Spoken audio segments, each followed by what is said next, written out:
Okay, I'm recording. All right, here we go.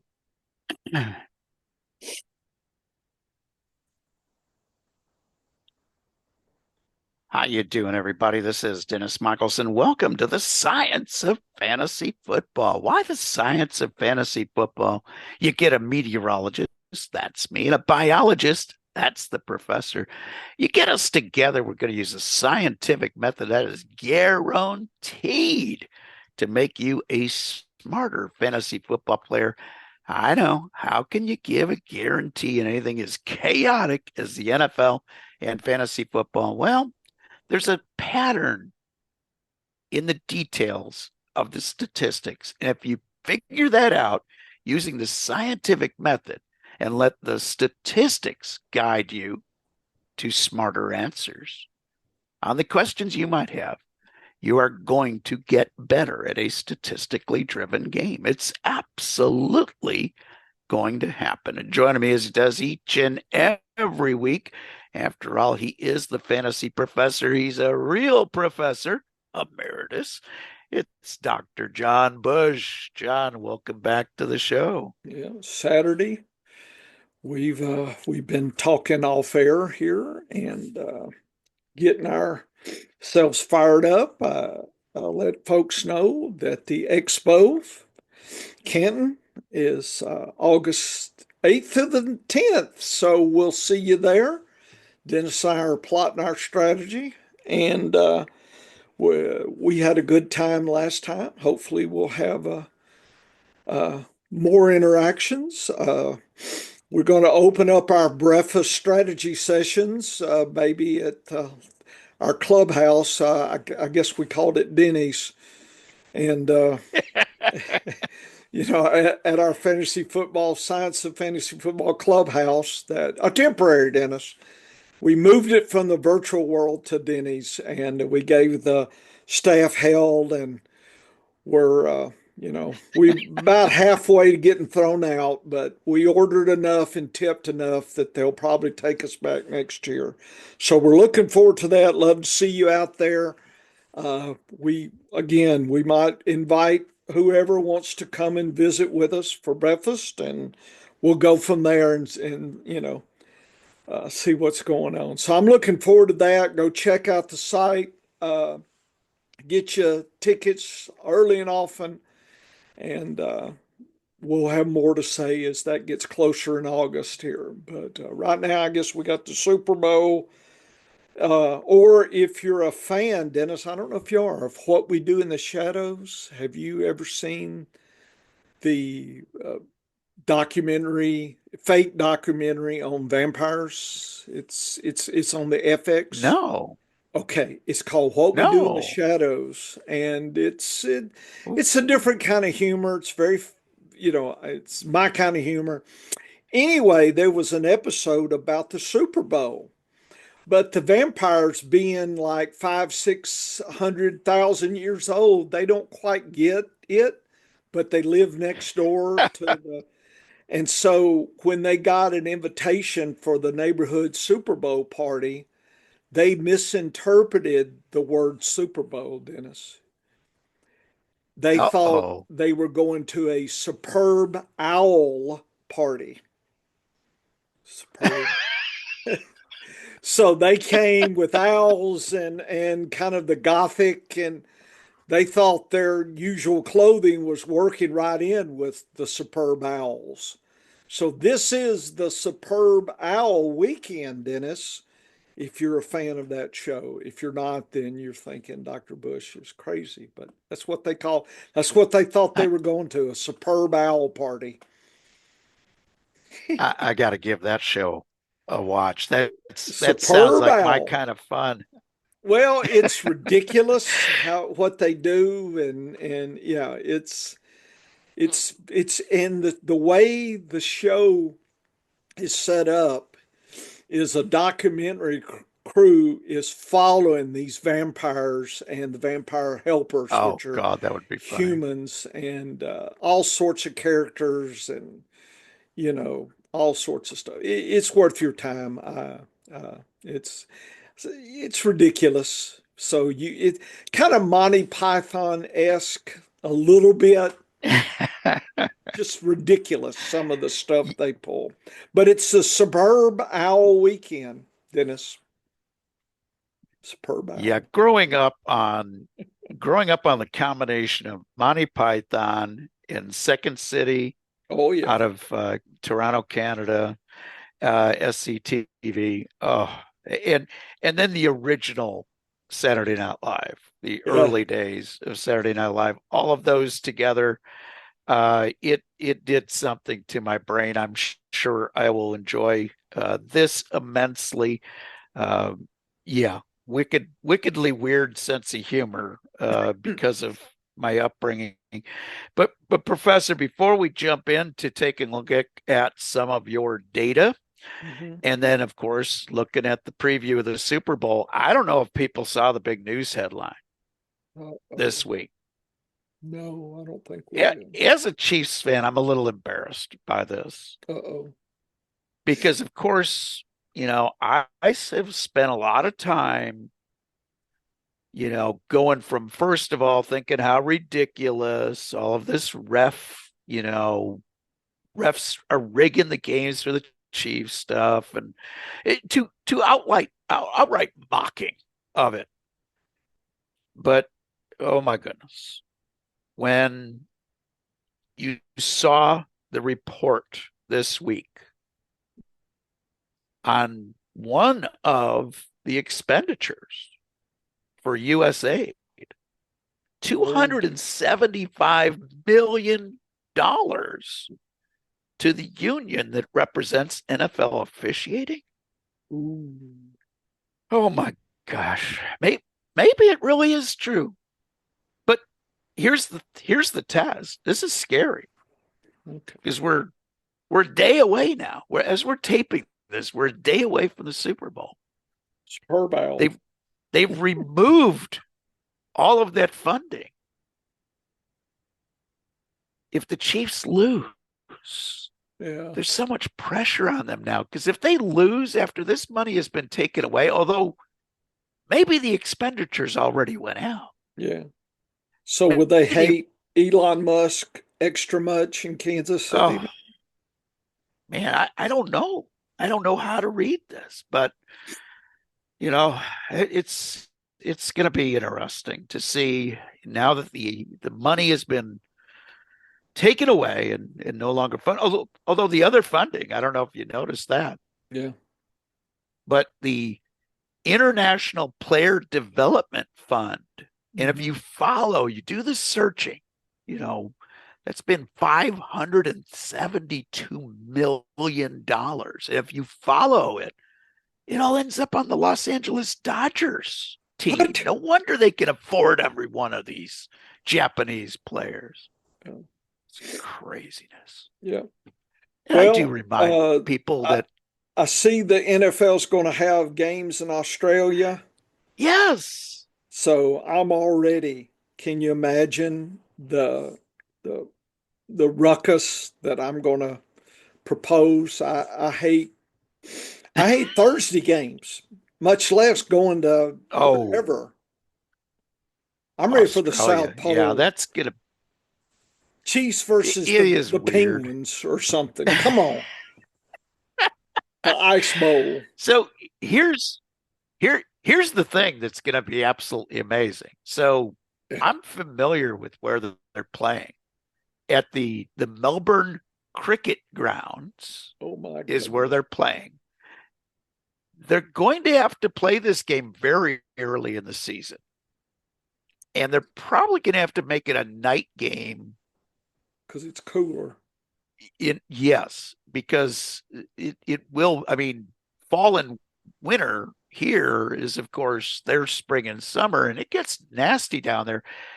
But at the Melbourne Cricket Grounds holds 200,000 people. Oh my goodness. It's a huge, unbelievably huge stadium. I only know this because I'm a big fan of Australian football. Been following the Australian Football League for quite a few years. And that is the noise at that place when they pack it is amazing.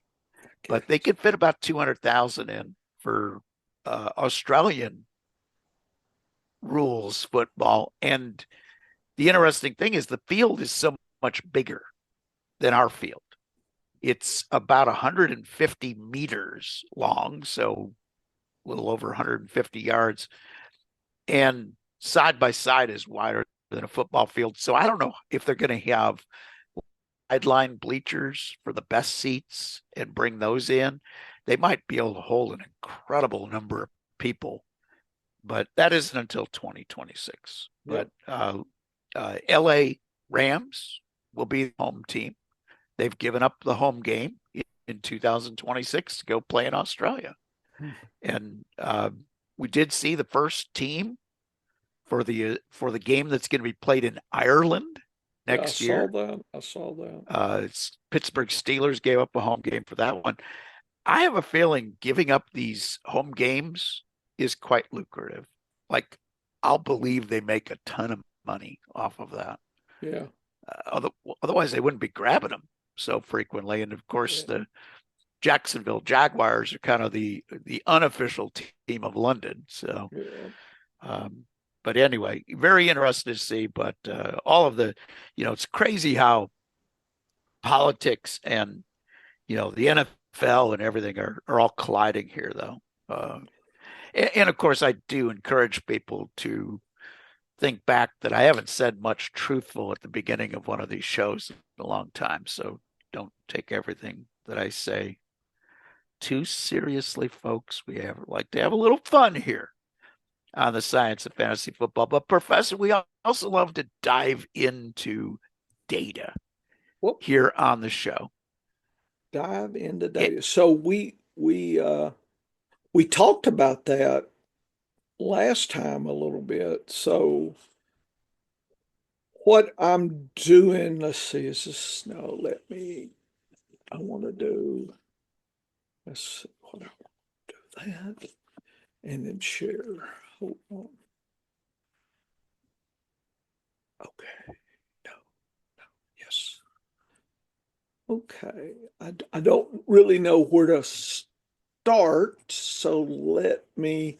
So for folks listening on the audio only version of this, there will be a video also at the Science of Fantasy Football that you can watch, that you can see this data. And also, I believe the professor's got a bunch of this data already up. So I don't yet. I've kept it secret here, Dennis. This is I think we'd left off with this or something close, just points per week.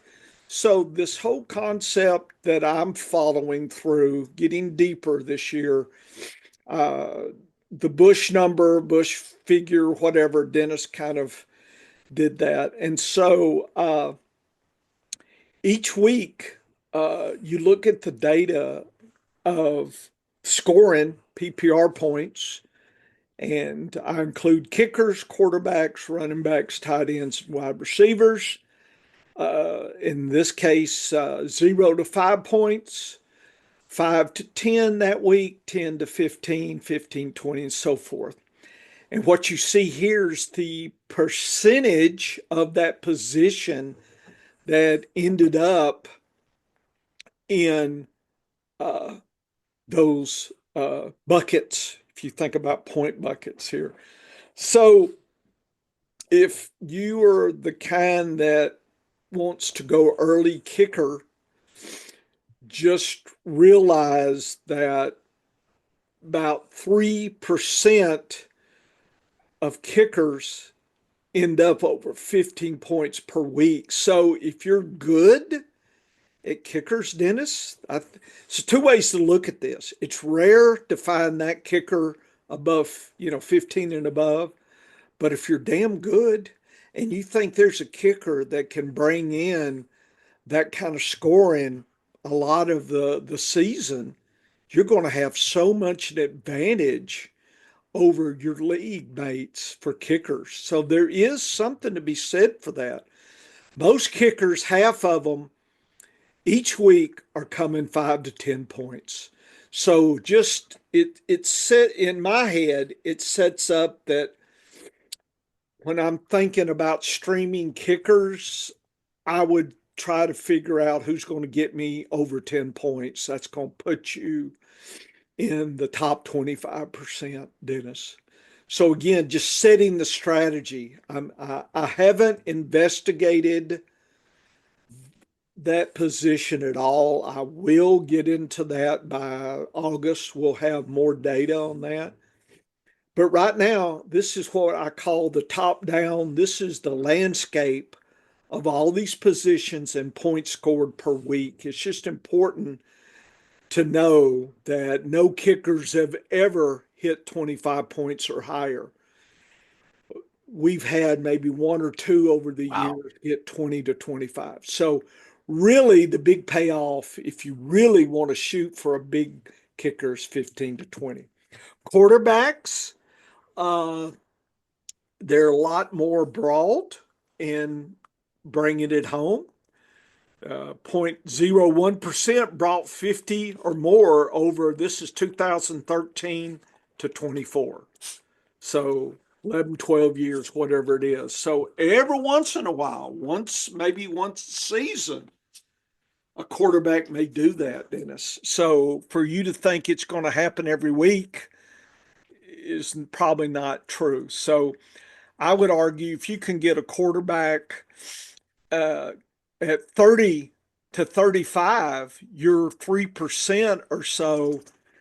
You're going to have such an advantage if you can spot that. If your diary says you're good at that, maybe in your diary you might note how many points. If you're streaming quarterbacks, are you really delivering those points? Running backs, again, anything above 50 points is rare, Dennis, but 0.04. So four times quarterbacks and the same as wide receivers. So the idea that a running back and a wide receiver can hit 50 or more, they're about the same chance. Very low, but it does happen. And if you compare those, they're pretty similar, actually, hitting 25 to 30, it's almost 3%. So again, if you can find that for the week, if you're that good at streaming. Tight ends, on the other hand, Dennis, if you can get any tight end above 20. So I'm just using about the 3% mark here. So for kickers, it's 15 to 20. For quarterback, it's 30 to 35. Wide receivers and tight ends, it's 25 to 30. I'm sorry, wide receivers and running backs, and tight ends is 20 to 25. So, in some ways, I think it's telling us the relative weekly value and expectations. So, you should expect if a tight end last week got 25 points, Dennis, for them to repeat, just looking at these numbers, is pretty out there. So this just sets a realistic view of what's out there and what's not. And we'll get more into my com data actually uses the median values, and they tend to be for running backs and wide receivers about 13 points or so. So, and quarterbacks tends to be around 19 to 20. So you can kind of start getting some of these numbers, Dennis, for expectation and patterns. And quarterbacks look completely different. If you look at the orange trend line here in these different buckets, I just labeled them bucket one, which is 0 to 5, down to bucket 10, 15 above. Just we plot that. Quarterbacks are way different than the other positions. So keep that in mind as well. They do not all behave the same as far as distribution of weekly point scoring here, Dennis. So a couple of things. These are all players that have played. So even if they just got a few snaps in that game, This they're is going to per game. more likely end So up I took, correct. This is yeah, per game. per game. If they were injured, So then they what didn't count. Yeah, what I'm interested in seeing on this data, and I'm wondering if we can figure this out, is I'm wondering how much this changes for what I refer to as a full game played. 40% or more of the snaps for a running back Yeah. or 10 touches, 50% of the offensive snaps or 5 targets for a wide receiver. I'm very interested to see how that data changes. But one thing I'm glad to see here is I have set my numbers for MVP index. So when I grade a player on MVP, I grade against 3 things. Did he score 10 points or more? If he did, he gets a positive, you know, he gets into the positive category for that. Did he score over 20 points? And I use a 10-point spread because I know how rare those 20 or more point games are. And this is all PPR. Yes. And to see that I'm grading, basically the top 10% of games for running backs and wide receivers to give that bonus point to them. Based on that, I'm feeling pretty good about where I set the bar for running backs and wide receivers, especially. Now, the bar is the same for tight ends because one of the goals is to be able to compare all the players that would possibly be in your flex position. So even though I'm grading tight ends by the same score, when I look at the data, I say, okay, I understand they're going to score much lower than running backs and wide receivers. And that's what this data is also telling you. But I set the bars at the right levels according to this. I mean, if I'm looking at grading a player for running back and basically saying 10 or more points is about the upper 35 to 40%, that's pretty good. And then if I'm grading the top 10% for getting a bonus and counting that game as 2 positive points for a player, I'm probably hitting at percentages. Looking at this data, I'm hitting at a value for a weekly point total that is actually telling me something good. Because I know from my past research, you want to be around 12 points or more at running back or wide receiver. That's a pretty good game. Not a great game, but it's better than 50% of what's going on. And that's when I look at only full games played. So looking at all games played, I'm pretty happy where I set the bars for MVP because I'm grading things out that are less than 50% of a good game. And that's what I really want to be at. The impact, and that's what got me into this. Quarterbacks, Dennis, if you look at 30 to 35, are about over double the impact. So, in some ways, and look at 25 to 30, it's almost 8 versus 3, still that double, maybe even 2.5. It is well worth your time to try to figure that out. You get an advantage weekly. And like I said, quarterbacks are different. It is worth our time to develop metrics to figure that out. And fortunately, Dennis, at least your metric that I tested was better than the consensus, the ADP on quarterbacks. So it is really helpful to develop metrics for quarterbacks. It will put money in your pocket, Dennis. Just look at the impacts. Everybody's fishing in running backs and wide receivers. And if you look at that on a weekly level, I mean, that's fine. But quarterbacks are delivering more than that. So they're having a higher impact than I think. I think the idea was, well, the late quarterback. I think when people might just think about that, they, oh, that's not as important. I I don't think I think the message for the late quarterback is you can get a good quarterback that's going to give you, weekly impact later in the draft. That's the goal. That's the unicorn. I don't think they're saying quarterbacks are not important weekly. So uh, this should give you a a I guess a standard, something to shoot for, folks, weekly. And that's we don't look at end of the year. It's deceiving because of injuries and just other metrics.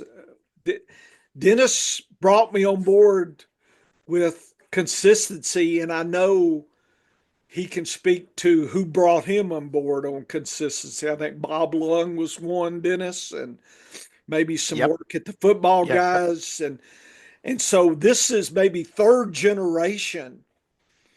As far as I've seen the research, I don't know if anybody's tried to push it further than you and I. I hadn't seen it. And we're taking what was given to us, and that's how science is supposed to be. Is we're building on what others have done. Even my dog's building on something over there. He's got something chewing. So anyway, Dennis, So that's here's what jumped out to me about quarterbacks and just the weekly consistency or weekly production, let's call it. and here's where the math really starts mathing for me. Okay. Because if you look at this data quarterbacks, if you can get the least expensive of the top 10%, okay, so or the top 12% basically is what you're looking at. So 12% of 32 quarterbacks, you're looking at about 4, right? Yes. If you round it up. Yeah. So if I get the cheapest of the top 4 at quarterback, I get the best value at that top 4. And then I back him up with the next best in that next 12%. So if I end up with a top 4 and a top 8 quarterback, but of course I draft them cheaper on ADP, I'm going to end up in a really good shape because I'm going to have 2 shots every week at that 30 plus point category, which is where you want to be. I want to be in that upper 3% or 4%.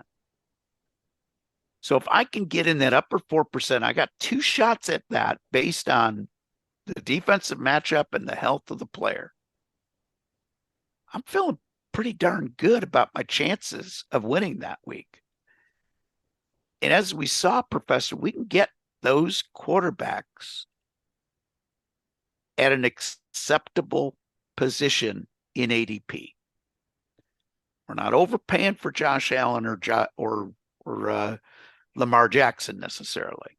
Although if they fall a little bit, we'll gobble them up. But if you can give me Baker Mayfield, you could give me, a lot of teams last year. I ended up with 2 of these 3 between Jared Goff, Jordan Love, Baker Mayfield. I had 2 of those 3 on so many of my teams. And they were league winners. Like they were doing great. And every year you kind of have to change up who those guys will be based on ADP.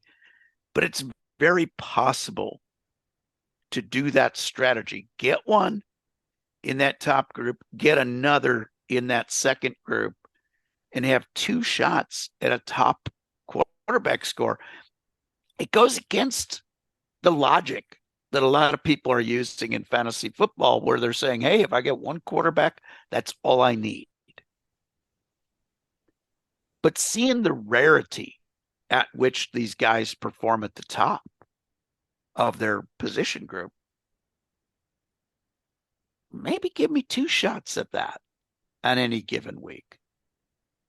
Because even though Josh Allen was the champion of, he was great in fantasy football most of the year, he had 2 games that were in that under 10 point category.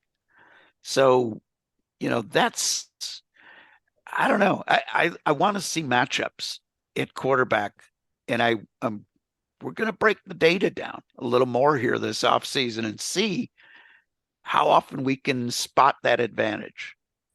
But as we saw last year, Professor, we see some advantages in the data that I don't think other people are seeing. I agree. And again, that's part of how I do things is trying to get some ideas. And again, not all these dentists are going to be like, oh, stuff I should do or not.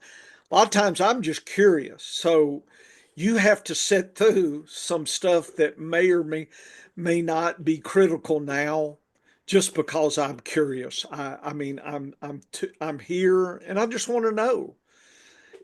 My curiosity burns for this data, and so some of it's just for me. That and that tells you that something that habits you need to get in your own research, folks, is it's got to be something you want to do. It's got to burn.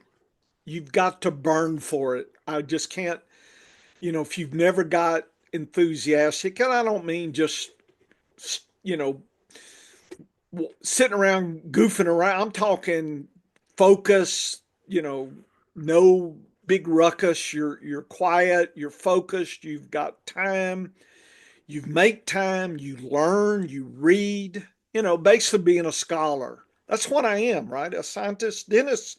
That's what you did learning to be a statistical climatologist, even though now you're more of a radio guy.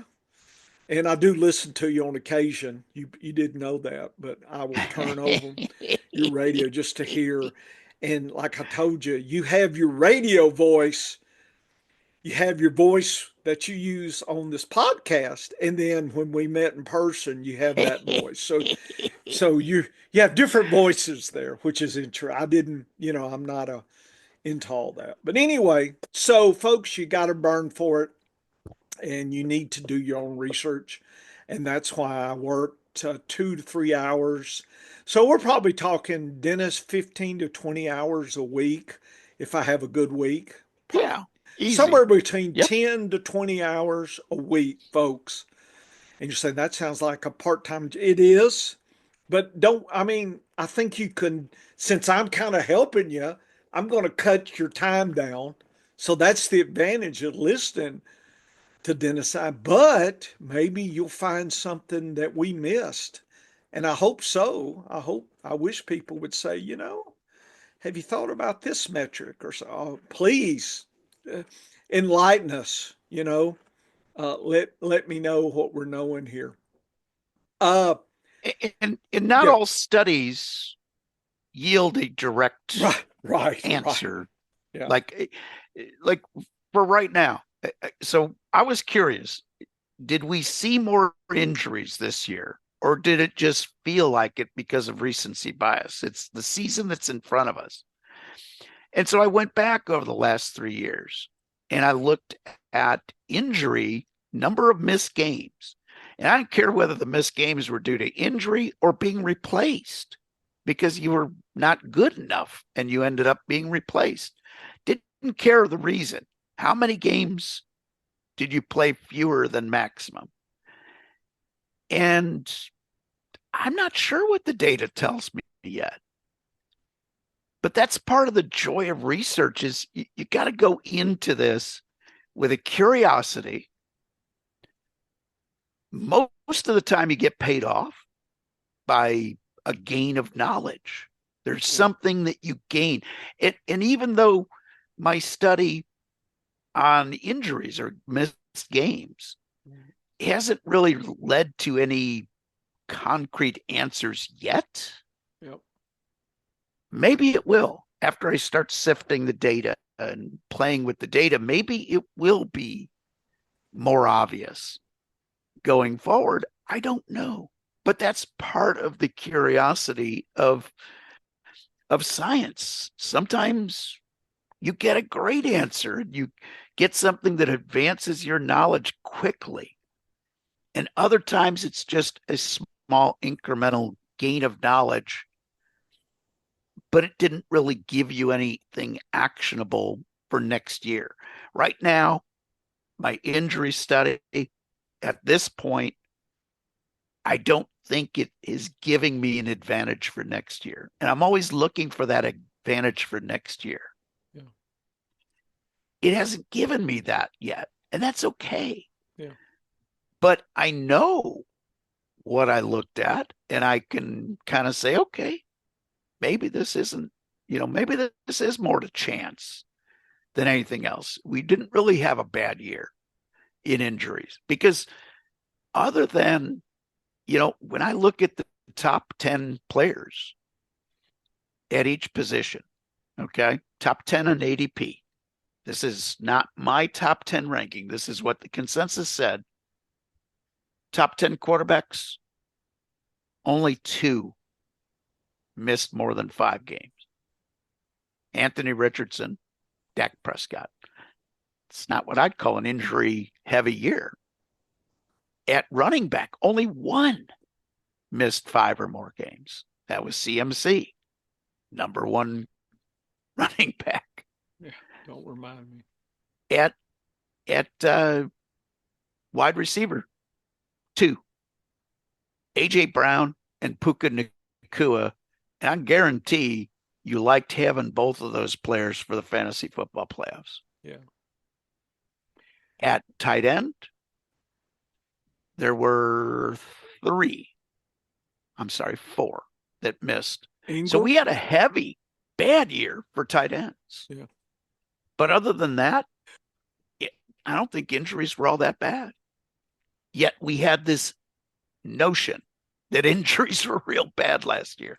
So even though I don't feel like the study has given me actionable stuff to get better in drafting for next year, it made me look at the data in a different way and say, you know what? I don't think injuries were really that bad last year. With the exception is if you got the first pick in the draft early in draft season and you took CMC, then you thought injuries were awful. But otherwise, I don't think it was any worse or better than the previous 2 seasons. And so, while I say it didn't give me any big advantage, it taught me something. And so any study that you come out with a nugget of new information, that was worth the investment of time. Nice. So the next aspect, Dennis, I was just curious number of players over this time, and I divided to 2 big buckets, 2013 to 19, 2020 to 24, counted the number of players that were, putting up at least, a 0 point that were getting on the field versus whatever, 50. And so over here on this side, count of PPR, these are the actual counts of players. And 2013 to 19 per the weeks played, because we did have 17, then 16, then 17, and 18, or whatever it was. I had to account for all that, so I divided it per the number of weeks played during that segment. So for kickers, no difference. About 30 kickers were ending up each segment. So nothing. And it's called percent difference, no difference. Quarterbacks, 6% increase in quarterbacks being scoring, Dennis. So quarterback numbers have gone up in this segment. Running backs have decreased by 5%. Tight ends about the same, 1% up, and wide receivers 5% up. So really, quarterbacks going up for whatever reason. And again, 34 means most likely there were quarterbacks coming in that were in games where the main quarterback had either got injured or it run up the score so bad they just put somebody else in and they, got a few points and whatnot. And so you can kind of get a feel for that. But if you look at the number, wide receivers, 108 a week, and running back 77. So right away the amount, and then 50. So most likely you're going to have more significant wide receivers scoring some points because there's just more out there scoring than running backs and tight ends. So that kind of, and of course quarterbacks. So it gives you an idea of the scoring potential. So just keep that in mind. That in other words, That if running backs were 108 and wide receivers were 77, that would probably mean that running backs were really kind of diluted. But this tells me wide receivers were a little bit more diluted. In other words, you had less significant wide receivers and you had others that were, putting, 5, 10 points a week in. Whereas running backs, you're starting to kind of concentrate on, 77. So basically two per team, Dennis, ish, 30 teams, 60. So maybe three per team. So you can kind of get a feel this way. And the other side is scoring points. I just summed up the point scored. Is there any difference? And quarterback scoring has gone up 4%. Wide receivers have gone up 2. Running backs and tight ends decreased by 4%. So quarterbacks are giving you a little bit more boost. So they're 4% more money in the bank. Running back, wide receivers 2% more. Running backs and tight ends have decreased. So if you're still thinking like you were in 2013, realize that the value of quarterbacks is a little bit higher than when you were playing. So that I think it just kind of sets where the bar is now. 4% you could argue is not significant or not. And I haven't tested that, Dennis. I'm just gathering the numbers. But I thought it was interesting that running backs, as far as scoring, there were more running backs scoring, or they scored more points per week as a group than recently. So that's gone down even. So maybe a little bit more passing to so running wide receivers. Anyway, what you think? and well, here's one takeaway that I get from this data quickly. Yep. If running backs are down by 5%, yes, in these two numbers, groups, and numbers, wide receivers are up in numbers and scoring. on my best ball teams Yeah, this year, yeah. I'm going to have probably the same percentage of wide receivers to running backs. I'm going to have an extra 1 or 2 wide receivers versus my running backs, because the wide receivers, the third wide receiver on a team, can have a big game. He can have a 15-point It's game. implying that they're not hurting by being, more points. That's how I would take it. Yeah, You yeah, would definitely. expect a little bit more bang for your buck on the deeper wide receivers in a best ball. I think that's, Yeah, because yeah, yeah, and that's exactly the right assumption to make, because when you look at the kickers, okay, and every once in a while, kicker won't even, he's not going to make the scorecard. But what this tells you is that there's about 30 players a week. that are Is scoring something.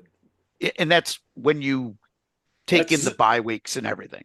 right. So what that's telling me is 30 games a week is what you're basically looking at when you equate it Yeah, all out for bye weeks. yeah, So I'm looking at this and saying, I've got more than three wide receivers in play on every team.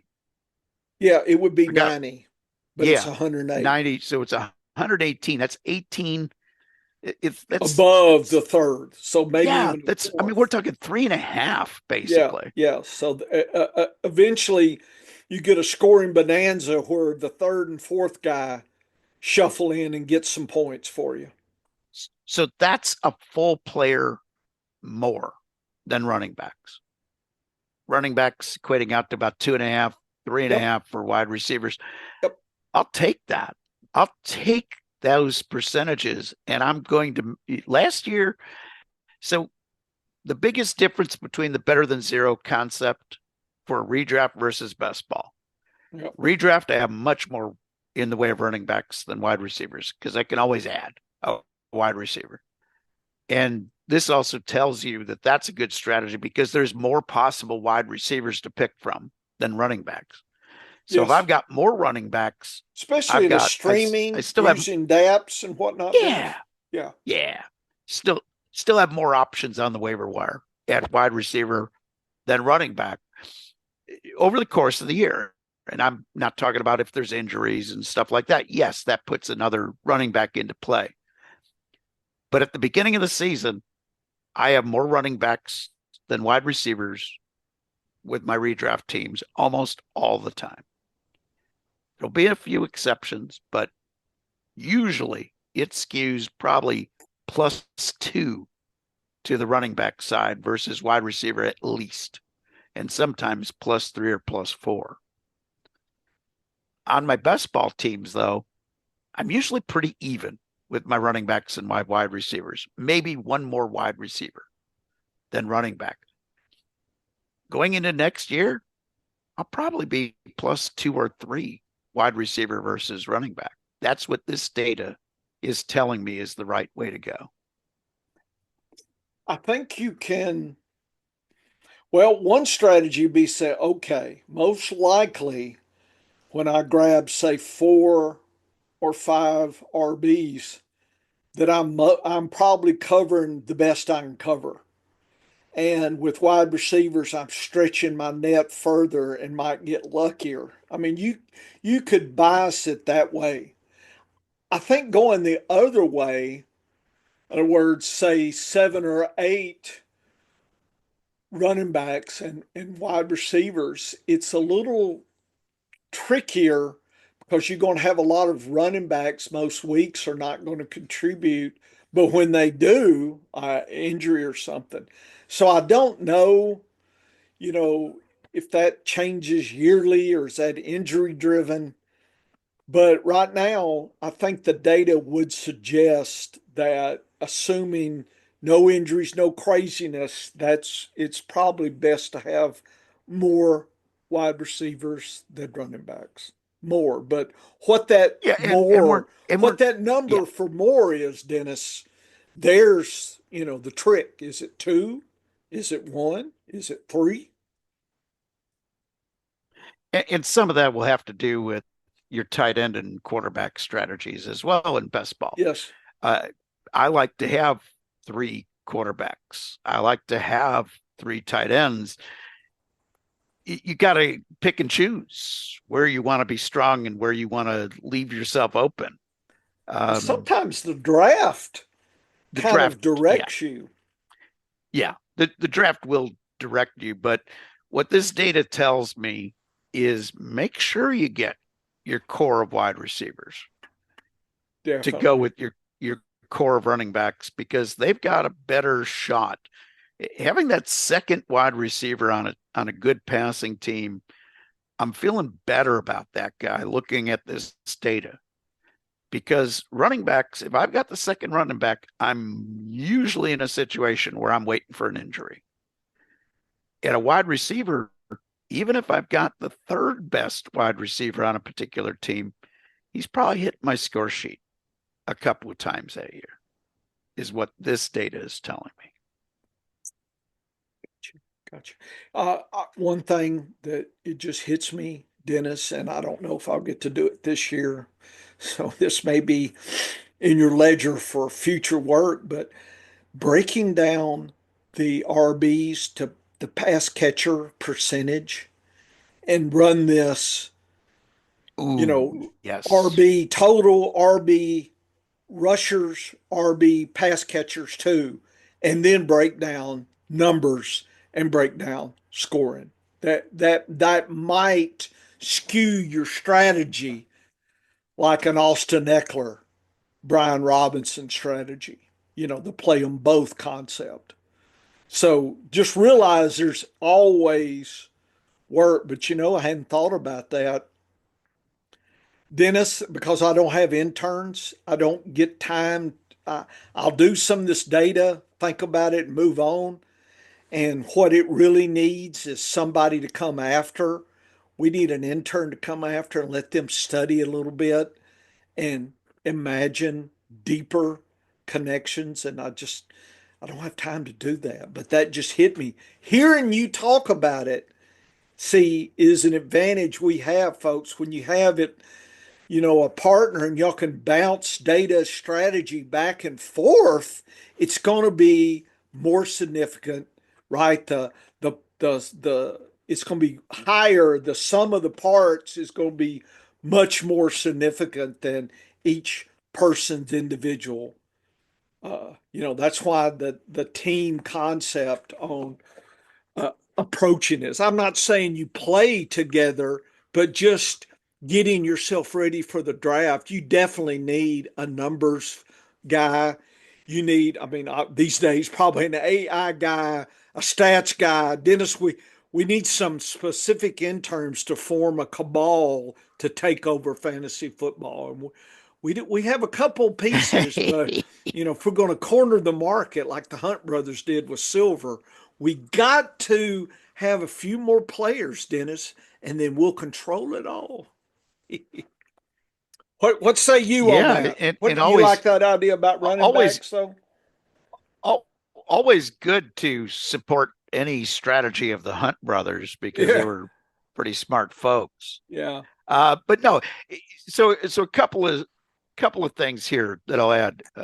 Another thing that I just picked up on, looking at this breakdown for running backs, yeah. it makes me want to own an entire backfield more.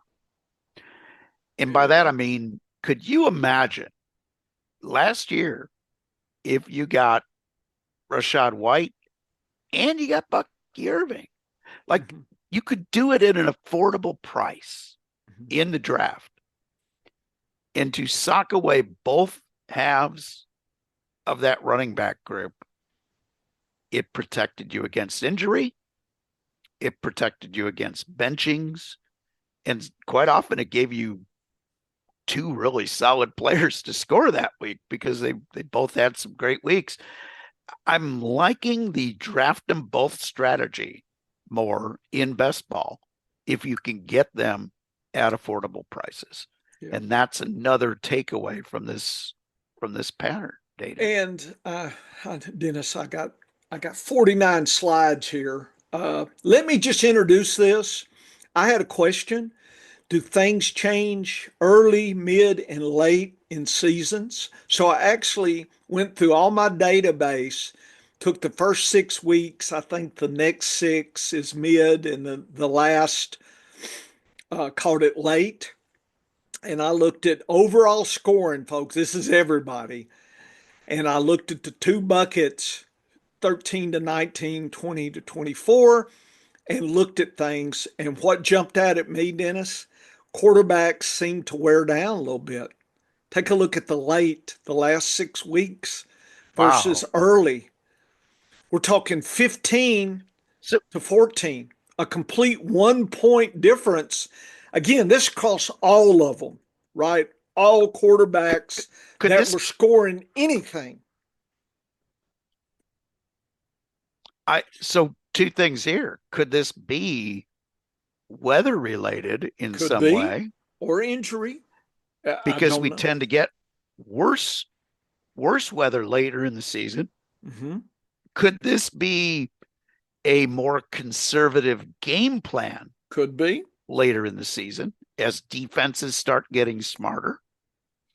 There's a lot of interesting data here that requires us to maybe watch the game in a different way, trying to pick apart why these things are happening. And Because yeah, that's a significant trend.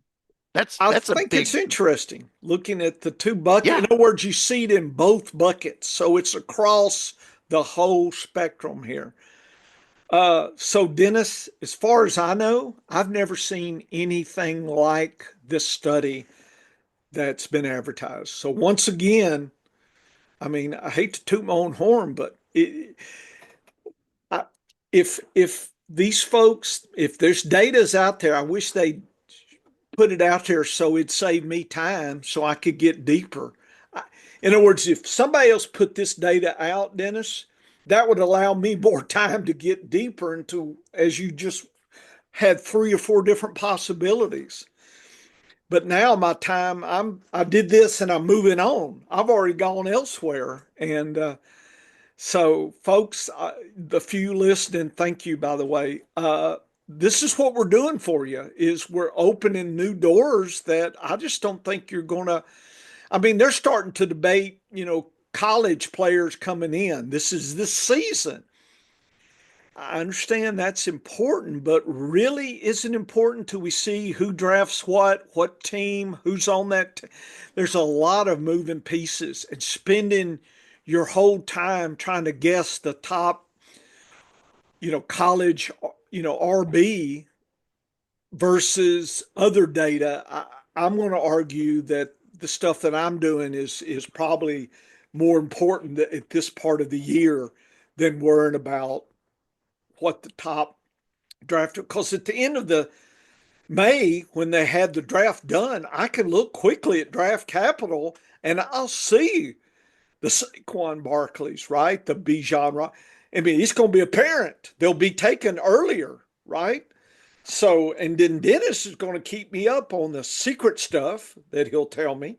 So I got time to go elsewhere, Dennis. But anyway, just wanted to Yeah, jump in. and yeah, that's a great thing to bring up is we're always wanting to see that shiny new thing and guessing on who the shiny new thing is going to be. But if you look at most of even the best fantasy football rookie prognosticators, they have a hard time beating draft capital every season. And when I say beating draft capital, if one guy's taken with the 7th pick and another guy's taken with the 12th pick, I don't say the 7th guy is definitely better than the 12th pick guy. But if a guy's taken in Enough the years, first round, I could do a test and give you yes, like PPR points or yeah. MVP, or we But could but get if I some was picked in the metrics to first, test that. yes, yeah. But what I've seen with my own eyes is that if a wide receiver is picked in the first 10 picks of the draft, Yeah. that guy goes on to have a really good career, better than somebody who's taken later than the fourth round and later. Yeah. Yes, there are exceptions. There's the Stephon Diggses of the world that come out of Nakua. nowhere. There's the Puka Nakuas. Just like at running backs, there's the Isaiah But your Pacheco's of the trick, world. Dennis, you're only seeing the survivors. You don't see Correct. the graveyard. No, and that's what I'm saying is draft capital Yeah. is still a big deal. But again, just like consistency, grading consistency in fantasy football, draft capital, like the first 10 players in a draft are so much better than the last 10 in the first round. It's not just a percentage, it's a huge percentage. It's like a logarithmic chart if you look at it as far as success in the game. And yes, late round picks, usually the late round picks, they had also opportunity. It's easier to forecast opportunity than talent.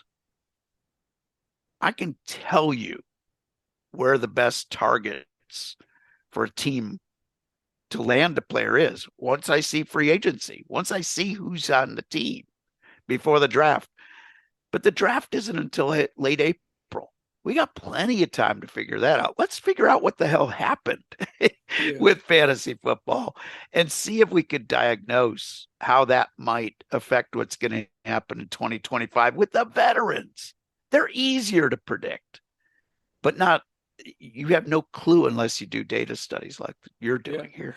And some other things, Dennis, if you just looked at totals, you could get tricked. In other words, look at running backs 13 to 19. The scoring went up over the season of those 6 years. 20 to 24, it's kind of went down. But when you average, it looks like there's no change. So sometimes you slice and you'd see something. So what we've had is recently his running backs have really done well early in the season and kind of come back to earth a little bit. I mean, percent wise, probably not much. Tight ends, they've actually gone down, and recently they've gone up a little bit. Running back, wide receivers have declined a little bit, but just just be aware. That's data can total data could trick you a little bit. That's why people there's this debate of sample size versus slicing. You know, if you cut it too thin, it's you can't take anything from it. So that's why I'm doing 12 years of data. You just got to have more time to look at things. But I do note, but the most significant I took away is quarterbacks. But there was some suggestions in the others, but not as, to me, not as significant. But maybe percent wise, it is more. I haven't converted to percent. In fact, I'm trying to see what this next is. Percent. I had to do this. Percent early to late, just grand numbers. Quarterbacks have changed early to late is different percent change. Just averaging the whole thing, and that probably should be one bucket to the other here. Running backs haven't changed a lot, a little bit. But like I said, I don't know if any of this is significant yet, folks. I'm just digging the data now, just making note of some of this. I don't know if I know. I'm trying to think what I have here. Yeah, so I actually started looking at scoring numbers here. And Dennis, we may be way past where we want to go. We may want to start here, but I sliced it according to the two buckets, but then I divided the two buckets into 10 to 0 a week, uh, 29 to 10, and then 30 to 60. So bottom, mid, and top points, and you could look at the difference in the highest scoring. So the top RBs actually go up a little bit in this, during this bucket. And you can start. So now instead of looking at everybody, I'm dividing out the best of the best and asking the question, did something change over time? So this data we can start next time, I guess, because I feel like we've been talking forever, and I know we have. And but anyway, I just wanted to hint. We can go. we can get carried away on data, folks, because when you get two scientists talking about data, it can go on forever. But this also um, helps to look through the data together because we might both see slightly different things that will lead to the need for more research. But we'll come back to visit this again Yeah, maybe and next week or whenever. continue to deep dive into this data and see where the significance And might be. eventually we're But going to get to, I'm going to start with tight ends, Dennis. So we'll get to see what it all is. And I'll just preview this. Uh, Different slices weekly and see who was who and what's what. Kittle was the best tight end last year by this metric, Dennis. oh yeah, yep. Half the weeks he was in the top 48. Then McBride. So really, tier wise, those two are pretty close. Then you have Bowers, Jonnu, Kelsey, uh, uh, Smith, and then Njoku. And then Andrews and Otten, maybe, and then Laporta, Ertz kind of thing or something. So you can do some tiers. I've got that coming, folks. So eventually, maybe a little bit closer to what we want to talk about here. But anyway, that's coming as well, Dennis. So I'm going to stop right now, but we'll have more And to I'm talk about.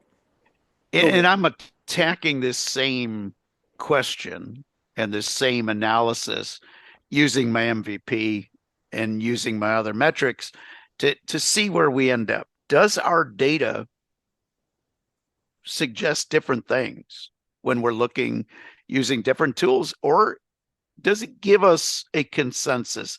These are very important things because you need to understand how to weight some of these when we add them all together into our big gumbo like we did last year, uh, to come up with who we like going into 2025. So fascinating research, Professor. And I Yeah. think the only way to get smarter is to dig into the data even deeper. Yep. And that's very important to do. But we will come back to visit this area in the coming weeks. Folks, we've got so much more coming for you in the off season. It's not even funny, but we have to handicap a game that is quickly being known as the Kansas City Chiefs Bowl. Uh, Dennis, you're funny. Kansas City Chief Bowl. Tomorrow, February 9th, 2025, 6:30. And I got to figure out where I'm going to have to watch this. I may have to stream it on Tubi. I don't know. I got to figure it out. I don't know. The spread, Kansas City by 1 point. You think Vegas just said, look, it's a pick 'em, but we don't want to pick 'em. So we're just going to lean to KC. What? That's how I feel. 48 and a half, that's a healthy number. That's a low husky. That's a matted husky, right, Dennis? That's got a little bit of wound in his paw, but still a husky, not a squirrel. Money line there is there. Phillies,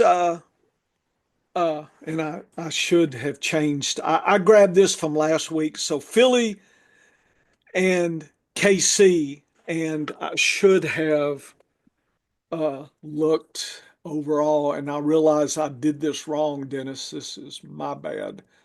So let me go back. So Philly's defense. So last time it was Washington, Philly. Look at Philly's defense. Insanely tough. And then KC, Buffalo. So KC is pretty tough, but KC has been letting tight ends and wide receivers slip the noose, but they're really tough on running.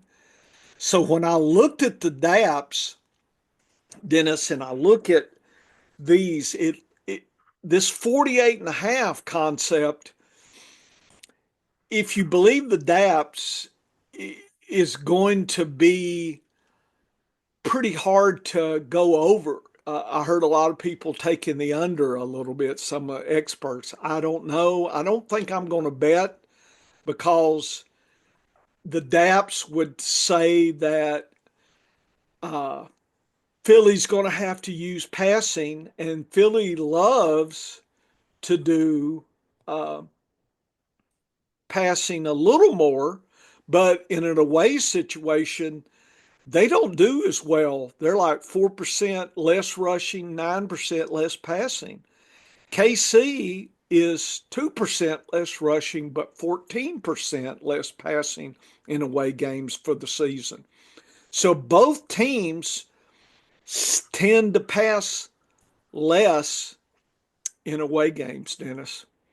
So this 48 and a half, and given the toughness of the Philly DAPS here, which is extra tough, tough, extra tough, extra tough. That means they're the bottom or the top one. This extra or two. I mean, they're the better overall defense than KC. Both of them has strong defenses. So I think the game comes down to which defense plays better. Isn't that interesting? We've got all these high-powered Barkley, Mahomes, Kelsey, etc. I think it's coming down to the defenses and what Spag can, trick, Philly up and what Philly can do to Case. I think that's how this game goes, and I don't think I would bet the spread or the point lines. I think I'd just look for props, like touchdowns or yardage or something. And looks to be like Philadelphia, A.J. Brown should be able to get lots of passing scoring here. But Barkley, the DAPs say he's going to have to earn his biscuit, but he may be one of the best ever. So you would expect him to break through all that, maybe towards the last quarter. The defense is a little tired and he just starts dominating. But I think early in the game it's the defense, and I think at the fourth quarter, Dennis, I don't know how to grade it at that point. If it's close, I think it's anybody's game. I think if KC wants to win, they need to get up early, about 2 touchdowns, and coast in. They shouldn't let Philly hang around if they have the defensive possibility to shut them down. I just don't know. I just don't know if you can shut down Barkley. I would probably take a Barkley anytime touchdown as part of my parlay. I don't know who else. Maybe Jalen Hurts, uh, tush push or whatever. We don't do that down here in Arkansas. We don't push tushes or whatever we do. We don't do that. Okay, hillbillies don't like that kind of talk. So anyway, maybe Mahomes, passing yard. I don't know, something. I hadn't done my parlay yet. Anyway, Dennis, I'm a little tricked, but I've noticed that away games for both, they don't go up, they go down. Both teams pass less under those normal conditions, which Super Bowl's not normal. No, Super Bowl is not normal. The most amazing stat that I have seen is that in all three of his Super Bowl wins, Mahomes has been down by more than 10 points and come back to win each of the games. Like, it goes against every possibility of what you would think would be normal when you come to handicapping these games. So Yeah. when I look at the defensive matchups and I say, okay, how are the Chiefs going to fare against this defense? It's just the weirdest things have happened over the last 3 seasons for the Chiefs. And I mean, you're defying the logic that they have won 17 one-score games in a row. that's a remarkable streak that just it totally defies any sort of logic to win that many in a row. And so I look at both of these defenses as being tough, and you'd think, man, they should be handling each other pretty well. But that was the case with the Chiefs and the Bills defenses in the AFC Championship, and they put up 61 points between the two teams. The Eagles had such a dominant defensive matchup against the Commanders, yet the Commanders scored 23 points. Now, I know the Eagles scored 55, but that was a lot off of turnovers. But if you just think about it, okay, what if that was only a one-score game? That's pretty close to that 48 points if you take away the turnovers. We kind of know from the past that Kansas City probably won't turn the ball over more than one time. And it'll probably be in the first half if they turn it over. Philadelphia, on the other hand, I think that's the key, is does Hurts take good care of the ball? 2 years ago, he gave up 2 strip fumbles, one that went for a touchdown, the other one that was a touchdown that was called back. So it's going to be very curious. The line, I agree with you. The -1 is just the, hey, we've been wrong about Kansas City so much, we're just going to give them the edge. But the betting public isn't making any sense either, because right now the line is adjusted again. The Chiefs are back down to -115. Both teams were -110 yesterday. The Chiefs opened at a -125 on the money line versus a +105 for Philadelphia. Philadelphia now -105. So basically it's a pick 'em. Really is no big advantage to the Chiefs. 59% are taking the Chiefs, though, on the money line. But where the odds are just +1, and you're getting -115 taking +1 on Philadelphia, you're getting worse odds to take the point. That doesn't make any sense to me. Nope. I'd take the -105 on the money line. 61% are taking the +1. That doesn't make any sense. And only 41% are taking the money line. Totally the opposite of what the odds tell you to bet. Yes. Because the odds on here tell you bet the money line. If you think it's going to be a 1-point game, take the money line versus the 1 point. Yes. The over-under 48.5. I think Vegas got it right. I think the over-under is going to be within a couple of points either side. And that's why I can't bet it. I want an advantage. I don't want a 6-5 horse at 6-5. No, I want him at 2-1. No, and probably the best bet is to not bet that over-under total, because here's what's going to happen. You got 2 teams that can have explosive plays in the Super Bowl. I mean, we saw it with the Chiefs. Yes. Yeah, the big punt return 2 years ago against Philadelphia. Remember when Kadarius Toney took the longest punt return in the history of the Super Bowl, almost took it the whole way down at the 5. The crazy thing is, 2 of the Kansas City touchdowns in that second half were both on the same play, that Tom and Jerry play, where they take a wide receiver, put him in motion to confuse the defense, and then put him out in the flat for an easy pass play.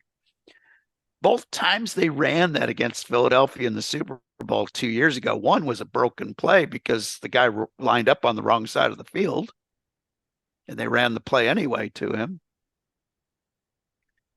And they ran it twice, and they got 2 touchdowns because Philadelphia was keying on Travis Kelce, as they should in the red zone. But Kansas City used motion to cause broken defenses twice at the goal line, and both times they converted. And of course, the Chiefs ran that exact same play last year against San Francisco in overtime to get the game winner. So you look at all these things and you say, man, this should be a very close and very exciting game. And the difference maker is at quarterback. Hurts is coming off a worse year than he had 2 years ago. And Mahomes is just doing his usual Mahomes at the end of the year and for the playoffs. All season long, he was kind of average. Not in the fourth quarter. Ended up still being Mahomes at the end of games. But boy, this game should be close, should be tight. The big difference between these two teams when they played 2 years ago in the Super Bowl is Saquon Barkley. Yeah. But if you look at Saquon Barkley, he was third in the league in being tackled for a loss. But he was first or second in the league in big plays at any chunk of 10 yards plus that you look at. The key is, can Kansas City force Philadelphia into third and medium often enough? And if they do that, I think the Chiefs will win this game. Philadelphia's defense, while tough in the regular season, yes, has actually given up some points. And again, this data, folks, is from the season. It's a little bit stale. I could see this coming down to like the 28-22 against the Rams the Eagles had. I could see that coming down to that, right around 50 points. Would not shock me. But it would also not shock me if this game was like 20-17. Both defenses just limit the big play. But this is going to be a fascinating game. It could go a lot of different ways. I think the Eagles are giving up in the 20s. And it's just a matter of, can the Chiefs stop Saquon Barkley? Because I don't think Hurts is as good as he was 2 years ago. You still got great wide receivers for Philadelphia. And you got Goddard that's healthy at tight end. Tight end has killed the Chiefs this year. So does Goddard have a big game? That's the big question. But boy, it's going to be a tough game. I think Kansas City is vulnerable in here if they cannot contain Saquon Barkley. They're going to have to sell out against the run and force Philadelphia to pass the ball. That, I think, is going to be the interesting move. And on the Philadelphia side, if they learned nothing else last game against Buffalo, when Buffalo ran a no-huddle offense, limited the Chiefs' defense being able to change guys out at will to get the matchups that they wanted. Buffalo got into a couple at the end of that game till they blew it on really bad play calling, in my opinion, on third and fourth down. But they had Kansas City on their heels when they were using James Cook effectively. If Philadelphia didn't learn that, Philadelphia's got to feed Barkley. Barkley's got to get 30 carries in this game. If he gets the 30 carries, Philadelphia's getting the win. If Kansas City can just say, hey, look, we're selling out. We're going to stuff the run. We're going to make you throw the ball and beat us with the passing game. That's how they're going to have to get this done. And Buffalo gave Kansas City a gift when they didn't use James Cook in that last drive. I don't think Sirianni makes the same mistake with Barkley, but Barkley's got to get 30 carries for Philadelphia to win this one. Interesting. Um, Personally, I want to see a 60-point shootout. I mean, that's just me. I want to see all the stars getting all the touchdowns and big yards. I mean, that's what we always hope for, right? Just slinging it back and forth, letting it all hang out. And Dennis, I'm not sure we're going to get such a point bonanza here. Like I said, I don't know. I think it's going to be a finesse game. I don't think it's just going to be a slinging the ball every chance we get. And I'm curious. Mahomes has more success in the subtle games to where he doesn't. I don't think he's going to feel the pressure to sling it. Whereas I think Hurts has had sometimes to be a little bit more sling aggressive, and he may feel more pressure to sling it, and that could get a little dicey if KC can intercept and whatnot. So I think Mahomes and Kelsey and I just think they're mentally prepared more than I think Philly's going to be. It's like a horse on the bit, Dennis. And if it's a sprint, that may okay. But if you're going a route and they're on the bit, you just think, that last furlong there, they may be burning up that energy. And I think Philly's going to be on the bit a little bit. And I think it hurts if he feels that pressure. KC's going to be a three-peat.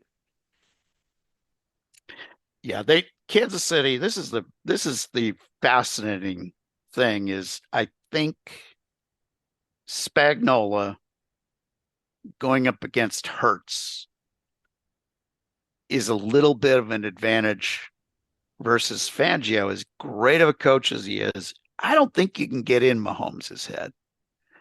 And I think if you take one thing away from Mahomes, he tends to find something else to beat you. I know. And that's what we saw against Buffalo. We saw two running plays, Yes. designed runs for Mahomes. And the Buffalo defense said, we didn't see this in any of the tape.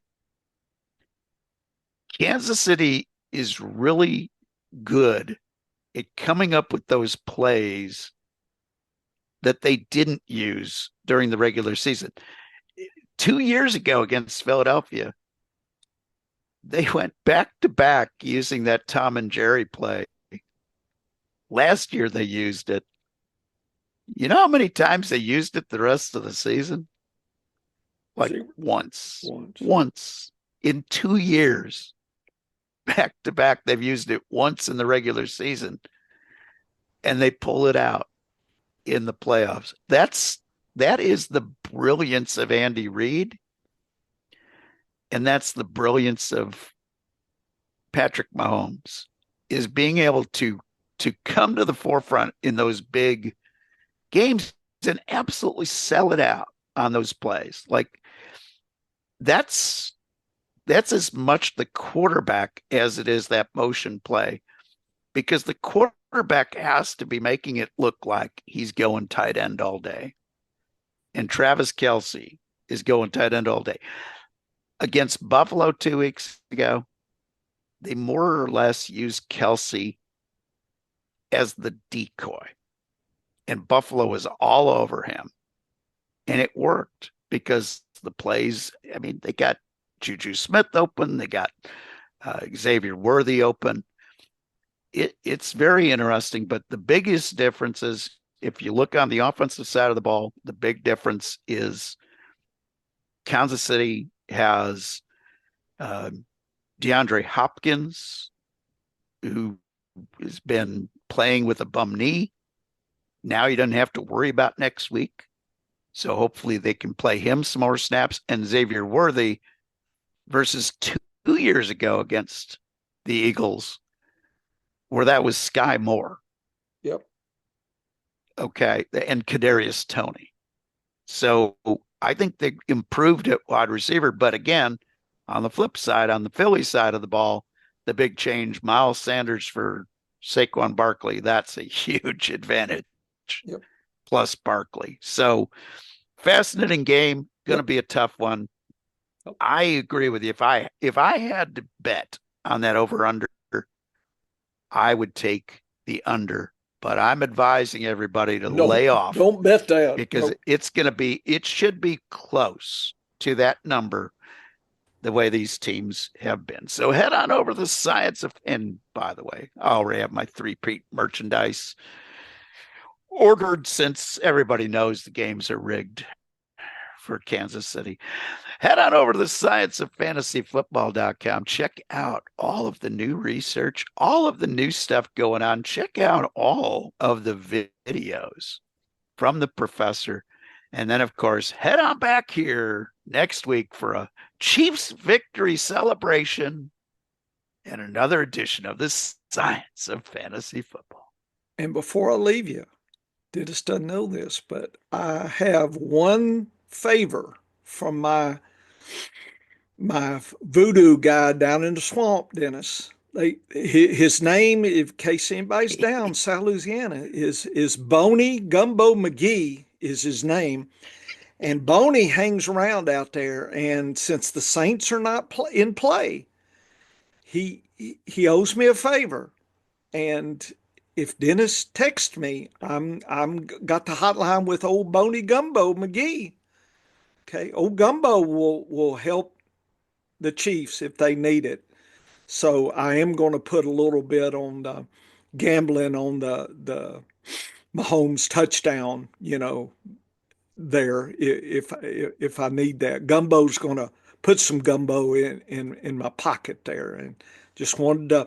I'm outing my swamp magic guy, Boney Gumbo McGee. In case you ever see him, tell him the old professor says hello. But he's south of I-10, so he's way down there, and he lives. You may have heard his cousin, Amos Moses. Okay, this is the same folks that hang around down there in South Louisiana. Okay, they hunt alligators for a living, and but Boney, he's a character. So, Dennis, I got one favor from Boney Gumbo McGee if you need it. So get to work, Gonna folks. need it. Yeah, get to work. Oh, Boney, Oh, Boney. Oh Boney yeah. I Gumbo. need all the help I Oh, can get on Gumbo, this how one. you doing? Come on Yeah, in.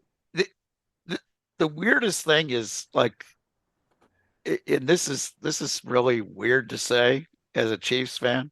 Yeah. Like, I feel like we're playing with house money. Like I nothing's think, gonna make me mad.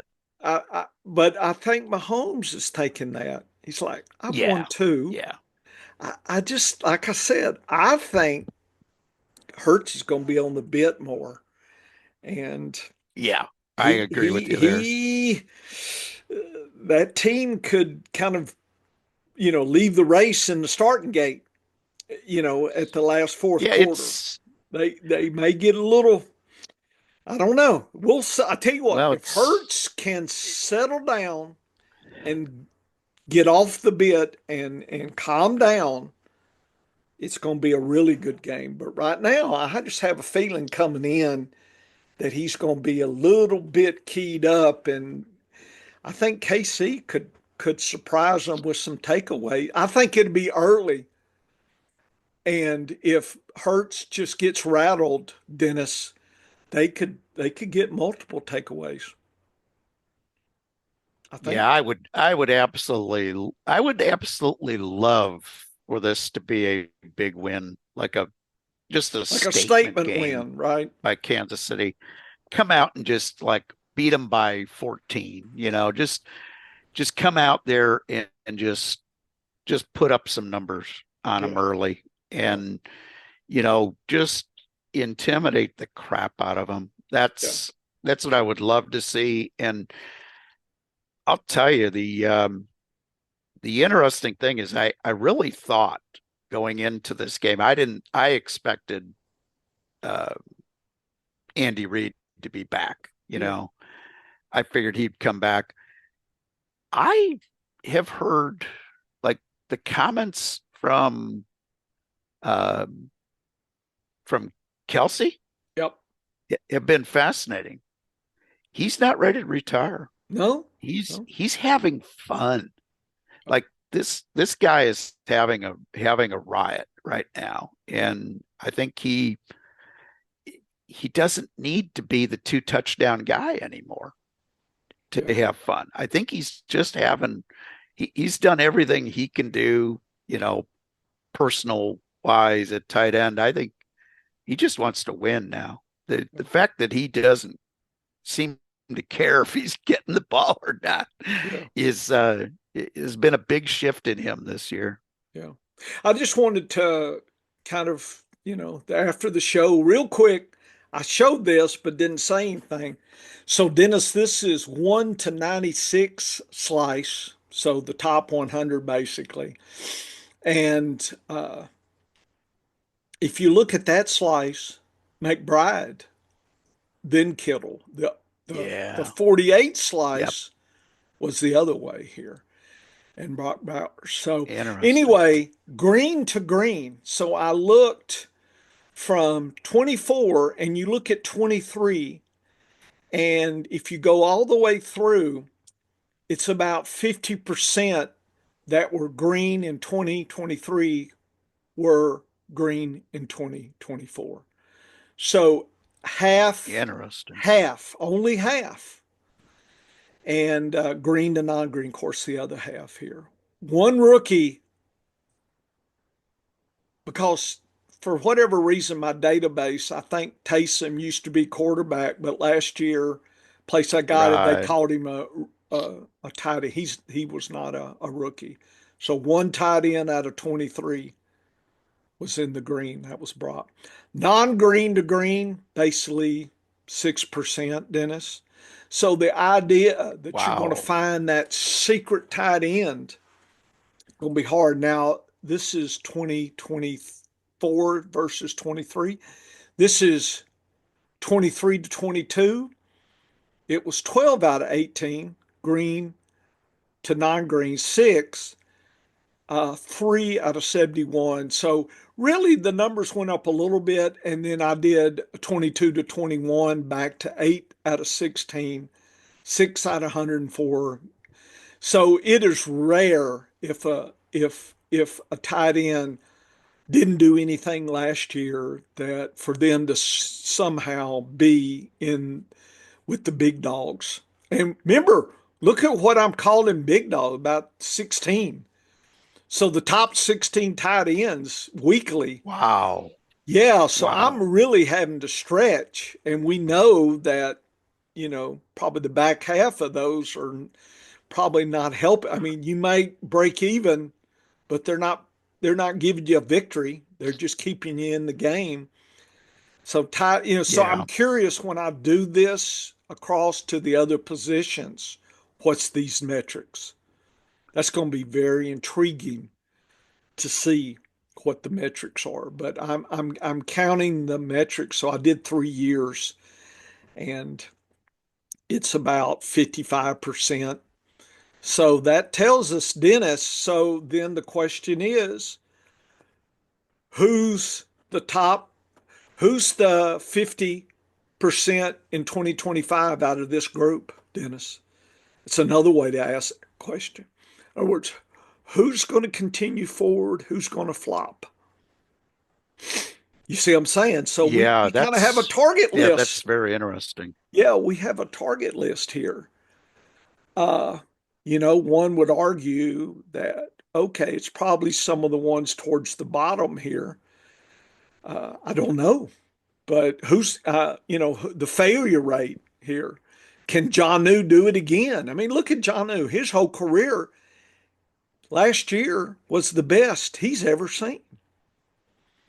Trey Yeah, McBride and by stepped up. far, yeah. Yeah. Kittle actually wasn't the second best. So Kittle's done it before in 2018, Dennis.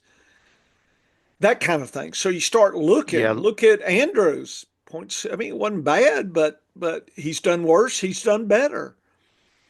But Janu, is he going to be able to repeat the best season he's ever had?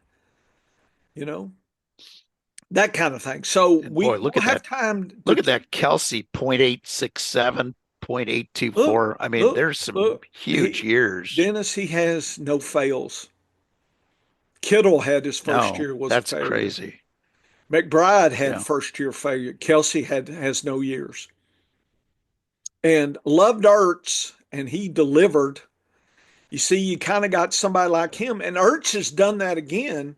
I don't know if it was injury last year, but 2020 he declined, but boy, he popped back up. So in other words, he has a history, and that's why I picked him up as my second Oh tight end yeah. because I Yep. knew Yep. that. I mean, he had a history of coming back, but some of these others haven't shown me that yet. Like John New, he's had several seasons kind of and then he woke up the last 2 years. I just don't know. And look at Fryermuth, you know, down, up, down, up. What we getting this year? Down? I mean, it. And Higby, the last 3 years, it's been his best. Is he coming back? Kyle Pitts, he's had one good year out of four, but it was last year. So, Wow.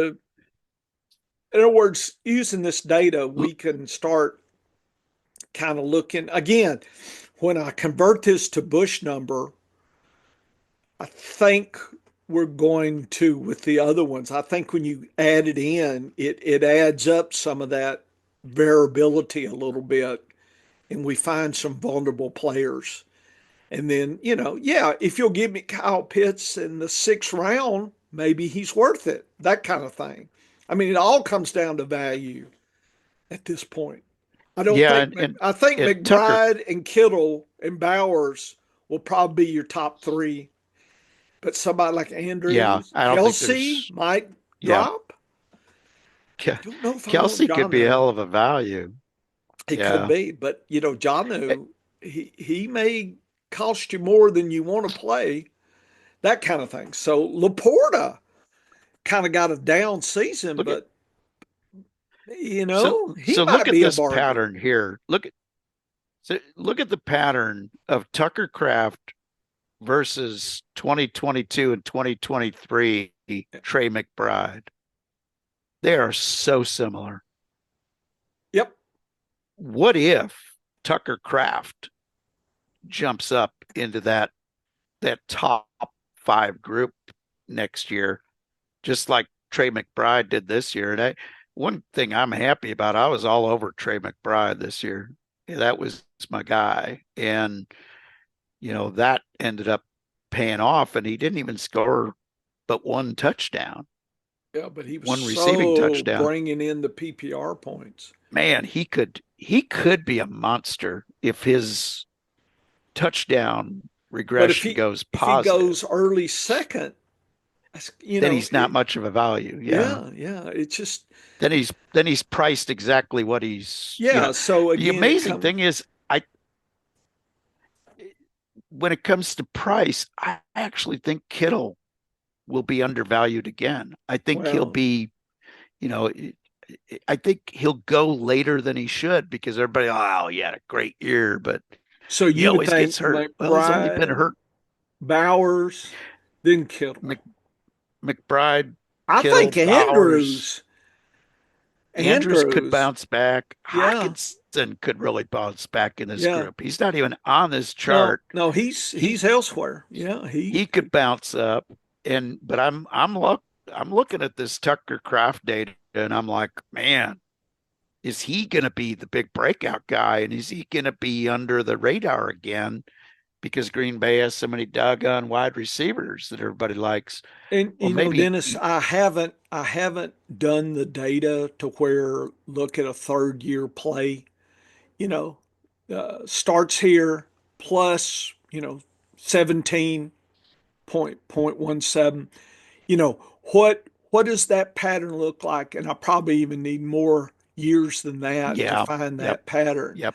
But that's very intriguing that you would call Similar those. to also Yeah, similar to the Njoku 21-22. yeah, Look at the Njoku 21-22 versus Tucker Craft. That's almost identical. yeah. And then look what he did the next 2 years. He bounced up to have, again, Nice. 0.68 is kind of what I'm looking for Kraft to maybe be in that top six next Then year. then then he could pay off, but it just depends on where if the drum beat goes and who knows. Yeah, yeah, But anyway, yeah. this data is going to allow us. And by the way, just I did my stats, and I looked at the top. I think it's 30%, the next to zero and zero and above, and looked at the year before and the year after and got data. And long story short, uh, these numbers are real and they're significant that they are real. So if you had a green, you're better than a non green above zero, and you're certainly better than whoever got a zero last year. And uh, 34% down to basically zero is better than having a zero, that kind of thing. So uh, consistency keeps being statistically significant. I'm just Yeah. telling you, I've done with the COM data has showed this. My data has showed this. So I think consistency is realistic and something else. It's viable, Dennis, and it's coming. And I've got some more data to look at, and I'll save some more secret stuff later. But I did just for the secret stuff, so I'll I stop love sharing. this stuff. Yeah. So anyway, we'll talk more after. We'll talk about the Super Bowl next time, and but we'll start, going into that. And whenever you want to flip out your MVP, we'll have more to talk about than we'll have time to talk about, because people will, they're not going to get real till about, August and whatnot. But folks, Oh no, yeah, if no. you're listening, you got to start now and get you a rhythm, 5 hours a week. Give yourself Saturday morning or Sunday, do something. I mean, you get family and kids, but find you some quiet time. Just look at the data and start putting it, build your spreadsheet and have some fun. And contact us if you want some ideas to research. Just let us know what kind of database you're building, and we'll throw in some ideas for you. Nobody's going to do that, but if you wanted to, I mean, I'm not going to charge you anything. Hey, I don't, I never charge my students for being a professor. So there's no money in this, by the way. If you're thinking, let me, there's no money, uh, you know, in this, and I don't want to make no noise, Dennis. And I don't know if I'd ever want to work for any group that, didn't let me do what I wanted to do. So I don't know. That's just the way it is. Okay. Yeah, I guess I'll it's stop. funny.